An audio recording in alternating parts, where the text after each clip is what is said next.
Hello everybody, Road Warrior 627 here, and welcome to another Thoroughbred Racing preview on my channel. Today we're going to review the first leg of the Triple Crown, the Kentucky... Whoa, wait a second. Alright, it's 2020, which means, of course, they moved all the Triple Crown races to September and October. Wait? No, they didn't? Oh, Pimlico was stupid and NBC was stupid? So they ran the Preakness October 3rd, and now they screwed NYRA's ass, and now they forced NYRA to run it in the spring and not run it at a mile and a half? Okay, so that's what we're dealing with now? Yes, I am not happy about the distance change. I am not happy that it's the first leg of the Triple Crown. This is the Peter Pan on steroids. But I still can't analyze this race alone, so let's please welcome in my good old pal, Joe Martin. Oh my God. Making his long-awaited return to my channel. What is up, guys? I am back. I'm here to pick another winner for you guys, and man, what a nice opening to this race. You know, Peter Pan on steroids. That's what we're calling it. That's what it is. It's the Peter Pan, the on usual. NBC. Yeah, the Peter Pan on NBC, Grade 3, 300,000. Wait, well, now it says a million? What? I'm very confused here. So, in all seriousness, this Belmont Stakes is nothing that I ever want, and I never want to see it again. But we have a little anecdote to tell you before we start, because Joe was not part of our preview video last year, and he didn't get to tell you who he liked in the Belmont Stakes. And originally he did not like the winner, but I'll just let Joe talk about this. Alright, guys, I don't want to go on too long, and I don't want to gloat too much, but your boy Joe over here was a little tired going in the Belmont Stakes. I was doing something the night before, so I've only had an hour's sleep. I'm down like $90, $80. The Belmont Stakes rolling around. I'm agitated and tired. So I told my friend Road Warrior over here, you know, I really feel like Pletcher's got this. And I don't remember what Pletcher horse I picked, Road Warrior. Do you remember what one I said? Well, it was either Spinoff or Intrepid Heart. It was Spinoff. I told him while I was going down to the betting window, I'm going to bet Spinoff. I got down to the betting window with my program in my hand.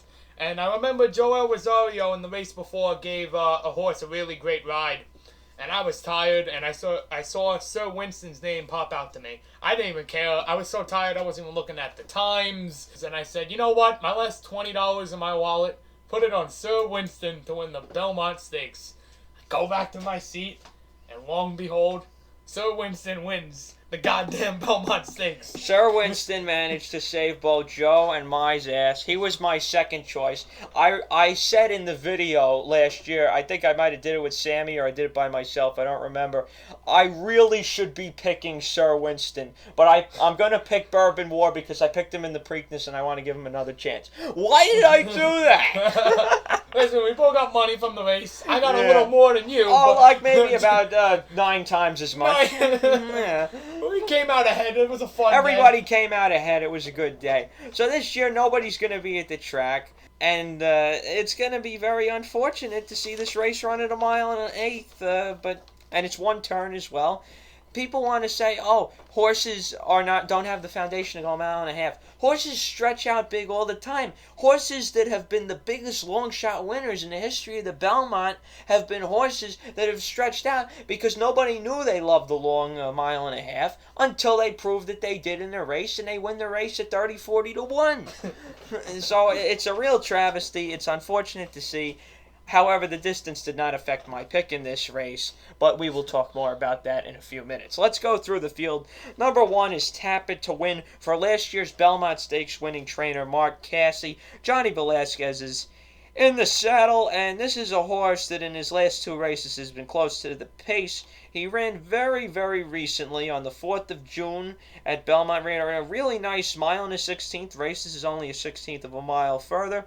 And he won off holding on in the end by about 5 lengths. Lifetime best 101 Brisnet figure. The time for the mile and the 16th was a sensational 1:39 and 3, albeit the track was very fast that day. Can he hold on? I mean, he's been keeping up with the pace in his last 2 races. I like him. I like that Johnny's riding him. I mean, he could have a chance, but I just don't see it with, some of the horses coming up.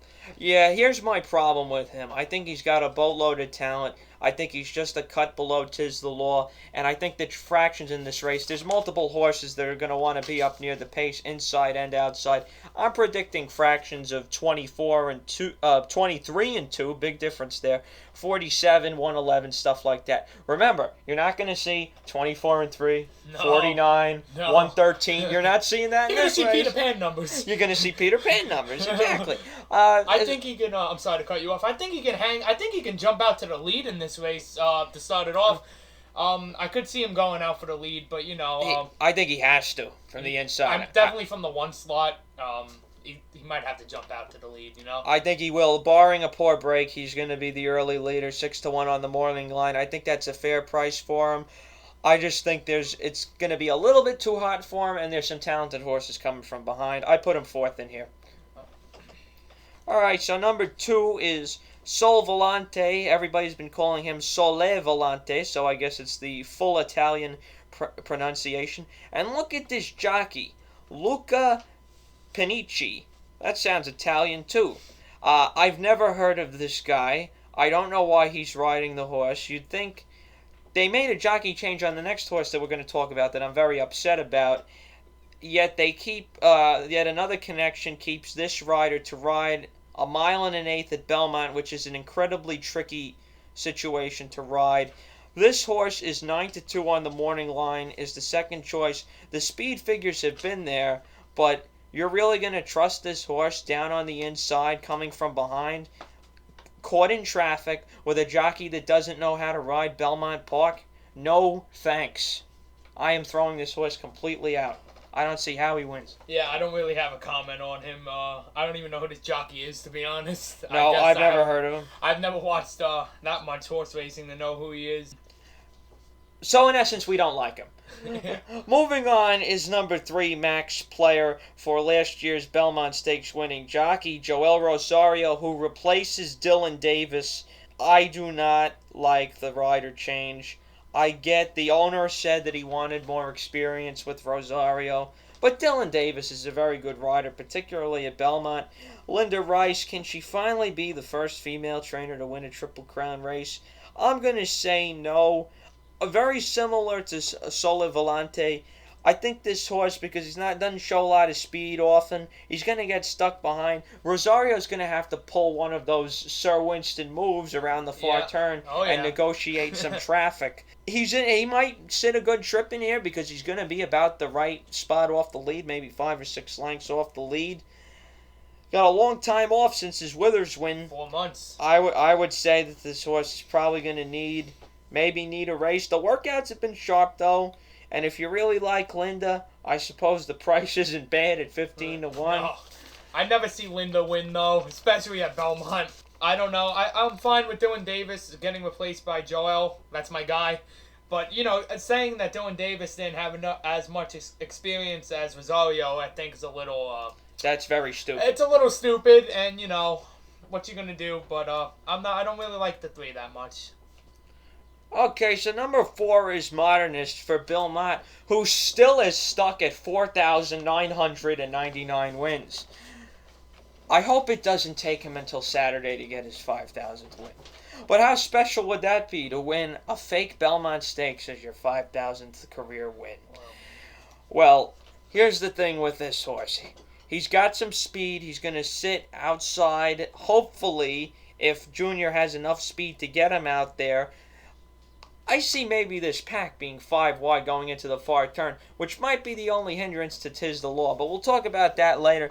This horse is probably going to be 2 wide into the far turn. There's a very long run into the far turn. We don't know what's going to happen, if he's going to get lagged behind or something. The speed figures aren't there with this horse. Last 2 Brisnet figures, 92, 93. That's okay to get 4th in here. I'm betting on the fact that he's improved since then. Maybe the time off in the training has given him a little something better. His recent workouts have been absolutely fantastic. Now, he's been a fast workhorse anyway, but the last few workouts, except for the one on May 13th, have been particularly good. and very consistent. He's got a couple 5 furlongs works in there, the last couple, to get him ready to have a little bit more endurance, even though he did run a mile and 3/16 last time. So he's actually experienced at the distance. He didn't get up that day. But here's the main reason I like Modernist a little bit in here. Junior Alvarado, who's ridden this horse the whole time, his whole career, is absolutely on fire at Belmont Park. He's hitting the board a lot, he's riding good winners, and he's been riding some prices. I know it only says 18%, but that doesn't tell you the rides he's been giving. He's been very smart, he's been winning on the front, he's been winning from behind. Junior is a guy that's been improving horses over the first 2 weeks at Belmont, and I expect a big run from Modernist here. I expect a little bit of improvement, and at 15-1, you need to try to get some value into your exacta. Yeah. And I don't think this horse is going to be bet that much, so it could stay, very well stay at 15-1, or maybe even 20-1. And Alvarado has been running really well, and I always love Mott, and I can see him finishing second, or maybe even winning the race. Yeah, I think the price may even inflate a little more, just for the simple fact that he looks a little bit slower on paper than some of the other horses. Number 5 is Farmington Road, also 15-1 on the morning line. Castellano, who's been winning at a very good clip himself. This is Todd Pletcher's longer price, which would normally very much intrigue me. Here's the thing. His figs have been in the mid-90s, which puts him a cut below the top horses in this race. And last time, although he got a 94 figure, he was closing into a very fast pace at Oak Lawn. I think he just kind of sucked up in there. I don't know how good he really is. I think Modernist has a little bit more upside than Farmington Road, to be honest with you. And despite loving the uncoupled entry angle, I think Todd Pletcher's shorter price is much more dangerous in here, who we'll talk about in just a little bit. This is his longest one, and I don't know, I'm just not feeling this one from him. I don't have a good relationship with Todd Pletcher, betting or even watching him at Belmont too. Who knows? Imagine it comes in 1-2. Number 6 is 4 Left for Doug O'Neill. This horse ran in California last year, then went over to Dubai and won, and now comes back for Doug O'Neill. This is very, very weird. I don't understand it. His figures from last year do not say he can win this race, and I don't know who he was beating overseas. He's 30-1 on the morning line. He's going to have to prove that he's made a step up from 2-3 for me. He's got one bullet workout here at Belmont on June 4th, but like I said about Modernist, any horse can work fast. It's just a matter of can they do it in the race, and he's not getting my money to do that in here. Number 7 is Jungle Runner, the longer of the Steve Asmussen horses. Raylu Gutierrez is getting a mount in here. That's great. He's a great, great young rider. He's got a great attitude, but he's not going to win the Belmont Stakes because this horse is the slowest horse in the race. It's not even close. He can't get out of the 70s on the Brisnet figures. Anything to add, Joe? Yeah, his speed figures and his him training are really slow too, and I don't see him winning or even being on the board at all. Yeah, he hasn't had a fast workout since May. Hasn't fired much of anything in June. I think he's coming in here pretty dull. I don't know why they even decide to run him here, unless they've seen something that they've been hiding from the public. Number 8 is Tiz the Law. Oh yeah. And this horse captivated me last year by winning the Champagne very impressively after winning first time out at Saratoga. Then he goes down to Churchill, beaten 3/4 of a length. Now, comes back in the Holy Bull, runs a career best 108 Briz, and then runs 100 easily in the Florida Derby. He had a little bit of a drive from the 8th pole to the 16th pole, and then Franco wrapped him up. This horse exudes class, and Barclay tagged to see him finally win the Belmont Stakes after what he went through with Funny Side, almost winning the Triple Crown. This would be a wonderful thing. He's proven over the track. He's had the best class out of all these horses. Been keeping the best company. He's drew a great post towards the outside. He's going to get a stalking trip. He's only got to go around the one turn. I would have picked this horse at 1.5 miles. Why shouldn't I pick this horse at 1 1/8 miles? He's proven over the distance too.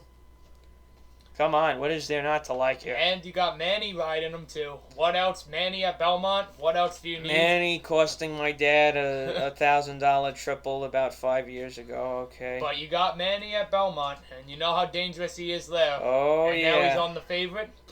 Watch out for Tiz the Law. Tiz the Law is going to win this race by about 4 lengths, I think. I think he's just going to blow by this field. Too. I wish I had something more creative. I haven't picked a Belmont Stakes favorite since American Pharaoh, and we all know why I picked him, because he was a fucking beast. There's not much else to say. He's the best horse in the race. I'm not trying to beat him. Number 9 is Dr. Post. This is the other Pletcher horse. Okay. He runs a maiden race and does nothing. He runs another maiden race this year after 8 months off and runs an outstanding 104 figure. Then gets entered in the Unbridled Stakes.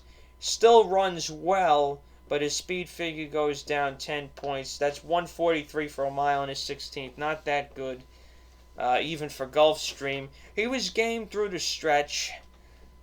The thing that really gets me is that 104 figure, which he had off a very big layoff. He didn't have much of a break between his March 29th maiden race and the Unbridled, which was on April 25th, both at Gulfstream. Now he gets a little bit longer off, which I think is going to help him, almost a month and 2/3 off. And if he fires his best race off that kind of a layoff, it's obviously going to be good for him. But you have to suspect, was that one win a fluke? Did he just zoom by a bunch of horses that were inferior? Pletcher in the Belmont Stakes. I know we usually talk about him at 1.5 miles. Pletcher's great at Belmont, period. This horse, if he runs that maiden race beginning of the year, it was only 7 furlongs, but he obviously could go further. Proved his heart last time. I think he's going to fire a good one on Saturday. Yeah, I think he can. I think he's probably a good threat in here with Tiz the Law, and I think that either Dr. Post or Tap It to Win can possibly beat him. Oh, I love Tap It to Win. But look, I'm going to pick Byron as second, but I don't think he can win. But I think that my third or fourth choice is Dr. Post or Tap It to Win can win. Just if Tiz the Law just doesn't run a good race, horses do it all the time, they just don't show up. This horse has that figure that puts him up there, and if Tiz the Law doesn't fire, he can absolutely beat him. The 10 is Pneumatic, who I picked in the Matt win last time. You might remember I did a video about the Matt win with Sammy, and he was up close to the lead and just kind of faded in the stretch. He got bet down too. I'm just not impressed. He's been hanging out in the mid-90s. Consistency, I love it. Very similar figs to Modernist. Pneumatic's going to be 8-1. I wonder, because of Asmussen and the slightly better figures, if he's going to get bet a little bit more. And he's already half the price of Modernist on the morning line. Plus, this horse likes to be out near the lead. There's a lot of horses that like to be out near the lead. There's only one turn in this race. But if those horses get stacked up 5 wide into the far turn, you're going to start losing ground. Now, losing ground isn't as big at Belmont because it's a very gentle turn. But you're still losing ground compared to the rest of the field. I think Pneumatic at 8-1 is not great value in here. I don't know. Like Modernist, I feel like he can improve. Pneumatic, I think we've kind of seen what we're going to get from him. Alright, everybody. So that pretty much wraps up our discussion. We are now going to move into our picks. And pretty much you could tell that there's one horse in this race that we're both going to pick. And his name is Tiz the Law. I don't have much to say. I think he's better than the rest of these horses. I think he's going to get a very clean trip. He's going to stay out of trouble.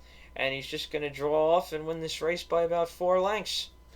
I mean, I can't disagree with you there. I mean, I don't see any horse giving him a threat in this, this short distance Peter Pan race. Right. But if any horse could, I think it'd be Tap It to Win with Johnny. Mm-hmm. Or I like Modernist too. I mean, those are the only 3 I can see challenging him here. I really don't think Pletcher's horse, both of his horses could put up a fight here. I really don't like Dr. Post that much in this race. I don't know why. I just get a feeling that. I have him coming in 4th though. I have it coming in 8-1, 4-9 in this race with Tiz the Law on top. Yeah, I'm going to go 8-4-9-1 just because I want to create a little bit of value underneath Tiz the Law. I was trying to find some longer price that I thought could be on the improve, and I think it could be Modernist because of those flashy works lately. He didn't work that fast earlier in the year, but he's been working out faster recently, which I think is a good sign. Ran okay in the Louisiana Derby. I think he's better around 1 turn, to be honest with you, even though the figs don't say so. And Junior Alvarado has been doing everything right lately. I think he can pick it up for second, or really hold on for second here, because I think he could be in front of Tiz the Law early. I think you're going to see the 1 out on the lead. You're going to see the 4 right next to him. Maybe Tiz the Law on the outside. You've also got a little bit of speed from Dr. Post, pneumatic. That's the only thing I'm concerned with Tiz the Law. He can get stuck a little bit outside. Even 4 left has a little bit of speed in here. Now, the fractions, like I mentioned before, 23 and 2, 47, 111. That's what I'm banking on, somewhere in that neighborhood. It's not really an advantage for the horses on the front end. It's not that much of an advantage from the closers. That's why I want somebody in the middle of the pack, and Tiz the Law, besides being the best horse, fits that profile. Modernist can hang on if he's been on the improve. I picked Dr. Post third just because of his one big race. That 104 figure scares me a little bit. And then Tap It to Win. I really think that Tap It to Win has the best shot of upsetting the field, just in case Johnny gets away with glacial 24, 48, 112, or even worse than that. But I don't know if he steals the, I don't think he can steal the race just You because think if it was a mile and a half, I think Tap It to Win, that would be a really nice pick. Oh yeah, if it was a mile and a half. because speed, believe it or not, and maybe you've heard this, maybe you haven't. Speed holds better at a mile and a half than it does at a mile and an eighth. I know it sounds very stupid, but it's very true, especially 1-turn races at Belmont favor closers a little bit more. So I will say Tap It to Win fades the 4th, 8-4-9-1 in here. Joe, anything else? Nah, we pretty much got it, went over it, buddy. I like Tiz the Law, and I go beat him, other horses. It's going to be hard. Go get him. Yeah, good luck. I don't think so. If I was playing multi-race bets, I would single Tiz the Law, by the way. If I'm playing the pick 4, the pick 5, there's no reason to go extra in here. The card doesn't look that great on Saturday, I'm going to be honest with you. This is the weakest Belmont Stakes card I've seen in probably 10 years. It's obviously because of the situation we've had. Some races did not draw a lot of horses, even though I don't like big fields anyway. But it's a little disappointing to see what's going on. If you want, you can check out the overnight. The early entries are out. Go take a look. Go have fun. I'll have another video up tomorrow with Sammy. We're going to go into a deeper dive of all 12 races on the card. We're going to not talk about every horse, but we're going to give our early thoughts on what we see. And we'll see you there tomorrow. Otherwise, guys, stay safe from Corona. And remember, pay your bills first. And good luck. Peace. In the Belmont Stakes. The fake Belmont Stakes. Be bad.